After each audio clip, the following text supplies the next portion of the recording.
Hi, welcome to how to fill out a timesheet. I'm so excited.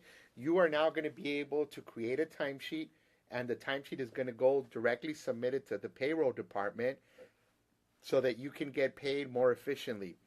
So, what's going to happen is that you need to give me your email address. Once I have your email address, we're going to email you a link to create a password. Once you create a password, you're going to log on to, and don't worry about right now. We'll send you the link and everything. So you're going to log on to wioa.i-train.org/itrain. It's going to take you into this website. You're going to be able to log in. Right now, I'm already logged in. And then you're going to go to create and edit timesheets. So you click on create and edit timesheets, right? And then you're going to create a timesheet for the current pay cycle, right? So you're going to create a timesheet for the current pay cycle. This is awesome. So the great thing about this is your name is going to be here. The work site where you work at is going to be here. Right now we just have a test participant. And then the beautiful part is you're going to be able to click on here, and you're going to be able to click on any day during this pay period. So for example, if you click on today, you click on this date, and it automatically will adjust the begin date, the end date, and the pay date of this pay period, right? So then you're going to get started with entering your time. So obviously some of you will work on Saturday and Sunday. Most of you will not. So I'm going to pretend I don't work on Saturday or Sunday. My work site starts on Monday. So I'm going to put in the start time. So I'm going to click in the start time. Let's say I start at 8 a.m. I could type in 8 and click on 8 a.m., right? And then I want to leave. I leave at 4:30. 4:30 p.m. My shift is over. I'm going to type in p.m. and it automatically is going to calculate the hours, except right here, I need to, California law requires that if you work 6 hours or more, you got to take at least a 30-minute break. And 30 minutes is indicated by 0.5. So I'm going to make this to 0.5. And you see how it turned green? So it means it's ready to go. I'm going to press enter and then go to the next section. I'm going to put, I started again at 8 o'clock. I left at 4:30. And then I took my half-hour break. And so on. And then I'm ready to go. Now, so it should automatically calculate your hours. Oh, see, right here I messed up. So I put AM, which is okay because if you mess up, you just have to re-enter it correctly. So you're able to correct the timesheets instead of crossing things out and messing things up. So if there's any errors, it automatically tells you, like it did right there where it showed the wrong total hours for that day. So to make this go by a little faster, I'm going to go through a couple things. So you do the whole week, right? So you would do the whole week, 8 to 4:30. You know what? Let's just do it because we're faster than a speeding ticket. And we're going to go 8 a.m., right? And we're going to tab, and we're going to put 4:30 p.m. Now, some of you might take an hour lunch. So let's say if I was working from 8 to 5, let's try that here, 8 to 5 o'clock. And I would have to take a 1-hour lunch. Let me change this to PM. So just the only thing you got to just really double check. So I'm going to change this to 1-hour lunch. So see, now that I've continued that, it automatically calculated here that 8 to 5 with a 1-hour lunch is still 8 hours, right? So then I'm going to do here the same thing. I'm going to do 8 p.m. to 5 p.m. and I'm going to put a 1-hour lunch, and we're going to, oops, here you notice here I put p.m. So, but the good thing is that if you make a mistake, which I'm going to make plenty, it's going to point out. You're going to be able to see it right away. So let's say I'm off. Well, I'm going to finish this week as a regular week.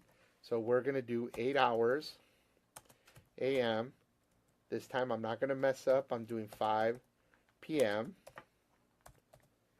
And then I'm going to do the 1-hour lunch. And there it goes. So then this week is already done so that it's going to calculate for you automatically. So then the next week I came in, so it's, you see over here, it automatically calculated that each day is 8 hours, 40 hours total for that week. So now we start the second week. And the second week, we're going to do a few things differently. So the first thing I'm going to do is teach you how to do an absent. Let's say you're out for sick days. Now, the important thing about sick days is that you're earning sick days from the first day you start working, but you're not eligible to use it until after 90 days that you've worked. So you're going to be earning sick days. So here, I'm going to go ahead and put on Monday that I am out sick, right? And then, so the time out here is actually how many hours I am sick. So we're going to change this to 8 hours. So I'm claiming that I'm going to be out 8 hours of sick time, right? So I change that to 8. I should be able to also type 8 in. So, and then I'm back in on Tuesday. So you notice that here it did out sick, it did 8 hours, and it did 8 hours total. So what other reasons could I be out? So let me see. I could be doing job search, which this is a good time to mention that during the last 3 months of your program, you will be eligible to take 4 hours per week of job search. So that's something that you're not going to be able to use until the last 3 hours. Of course, you can also take an unpaid absence, which means, let's say you need to take a day off, you don't have any sick time, and you want to take a day off, you can take an unpaid absence, just get approval from your supervisor. Here we list holidays. Something to know that's important about holidays is that you do not get paid for holidays. So let's say it's Christmas Day and your work site is closed and you don't go to work, you do not get holiday pay under the TSE program. However, if your work site is open, let's say you work at a shelter or at the animal shelter or at a bank, food bank, where they're open during the holidays, you are entitled to work, but it would just be a regular work day and you would get regular pay. You wouldn't put holiday, right? So, and then this is final. That would mean that it's your final timesheet.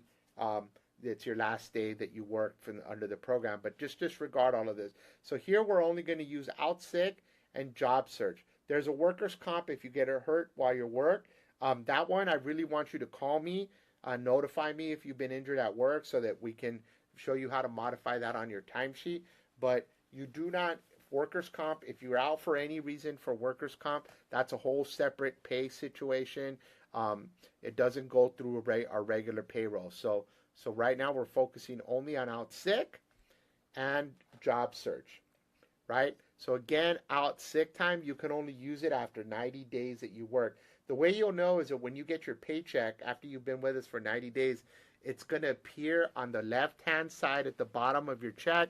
It's going to show that you have sick time available. If it's not showing sick time available on your check, then that means that you do not or you're not eligible to use your sick time. You haven't been with us for more than 90 days. So here we go. We're going to be out sick the 8 hours on Monday, right? And then to speed this up, I'm going to say I'm working the 8 o'clock again, and then I'm remembering to put 8 a.m., and then I'm remembering to put out at 5 p.m., and we're going to be able to put the 1 hour lunch, right? So let's say you do not put a lunch break, then it's not going to allow you to submit your timesheet.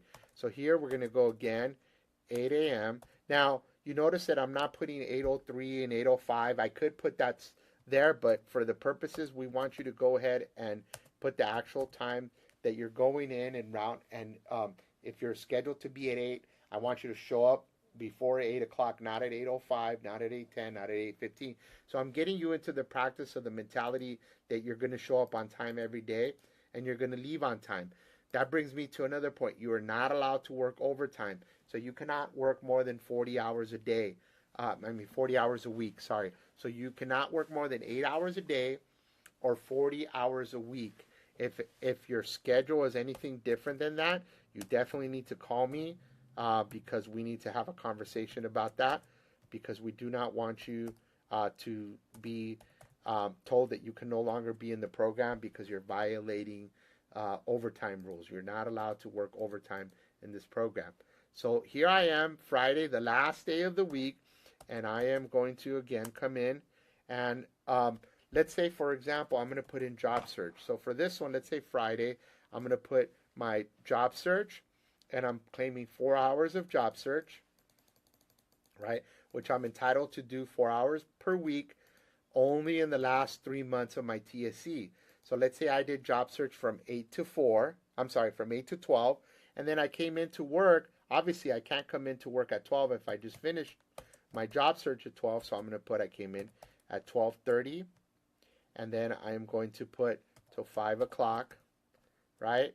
And then I'm putting a half-hour lunch, because even though I was doing job search, I still have to take a lunch break, right? And so that will be it. And so it's going to calculate job search 4. So I am going to have to change this to 12:30 p.m. to p.m. So I knew something was wrong when this said 20 hours, because it wasn't a 20-hour week. So here we go. So see, I did job search. I did 4 hours of job search, and I worked for 4 hours when after deducting the half-hour lunch break. So my total for that day was 8 hours. So it's really important that you're indicating your lunch break, because even though you do job search, you're not expected to do 4 hours of job search and 4 hours of work without taking a lunch break as well. So here you see that the total hours are not to exceed 80. That's going to ask me a couple questions. Did I experience a work-related injury this pay cycle? No, I did not get hurt at work. Did you work on a holiday during this pay cycle? So what this means is if your work site was open during a holiday and you worked, you would put 8, because you would have signed in. Let's say Monday was a holiday and I would have worked. Then I would have put in 8 hours to work. And then I would say, yes, I worked during the holiday. If I did not work on a holiday during this pay cycle, I'm going to put no, right? Once all of this is complete, then I'm able to press Save Timesheet, right? And so the timesheet, it says here, was saved successfully. You will need to mark it as committed to submit for approval. So just because you save it doesn't mean you're done. So the next process is I need to commit the timesheet. What committing the timesheet does, so I just click on committing the timesheet. So here it says timesheet's end date of 9/28, but the current date is 9/26. Are you sure you want to commit it now? I'm going to say yes, even though you're not supposed to commit the timesheet until the last day. So now you're going to see that your report, your timesheet for 9/15 to 9/28, the payday is 10/5. Here's your name. Here's your work site. You worked 80 hours. You had 0 paid absence, 0 unpaid absence, and it was committed 9/26/2018. So now the important thing is that what I need you to do is print out your timesheet, right? So what's going to happen is your supervisor is going to approve it. So your supervisor is also going to have their email and a password for them to log on to our iTrain and approve your timesheet. Once they approve your timesheet, it's going to come out as here it's going to get approved, and then I'm going to be able to look at it. Oh, so here you're going to contact your supervisor. You're going to let them know that subject, my timesheet is done. I'm ready to have it committed. So here we go. So I'm going to say my timesheet is complete. Please approve it. And then if there's any notes that you need to let them know, you're going to be able to send it, and then it goes to their email. And so it sent them the message. So you let them know that you're done. You can also let them know, hey, I remember I left early on Thursday, or I remember I was sick on Monday. So when they finish down here, you're going to see that it says I'm eligible for sick hours as of July 31st. And here's how many sick hours I have available. I have 10. So the sick hours claimed on this exceeded the hours available for this participant. So it's going to say that modified, but it'll really work really well. So when you have your sick time, it'll fix everything. You submit it, and and then your supervisor will be able to approve it. Once your supervisor approves it, then you have to print your timesheet, right? So you're going to print the timesheet and the attachments. You'll print it, and then once you print it, I'm just going to exit here. Once you print it out, you're going to sign it, you're going to date it, and then your supervisor is going to sign it and date it, and then you're going to email that, have your supervisor email me your timesheet or fax it to me signed, so that I can submit it to payroll that it's signed. Now they'll have the information, but we still have to have it signed by the supervisor and yourself to verify that you're saying that this is an accurate timesheet. Once that gets done, I approve it online. It gets submitted to payroll, and then by next Friday, your check will be ready. So again, one of the things that's really important about payroll is that you take a look at the payroll schedule. You know when your timesheets are due. They're going to be due every 2 weeks. Another thing that's really important to note is that on the day your timesheets are due, our office is closed. You can still submit it by either having your supervisor email me your timesheet.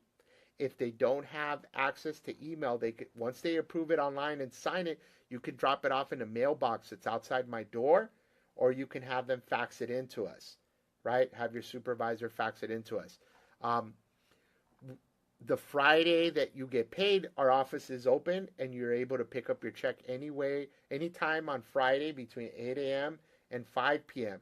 So please note that even though Monday through Thursday we're open till 6 p.m., on the Friday that's a payday, we're only open from 8 a.m.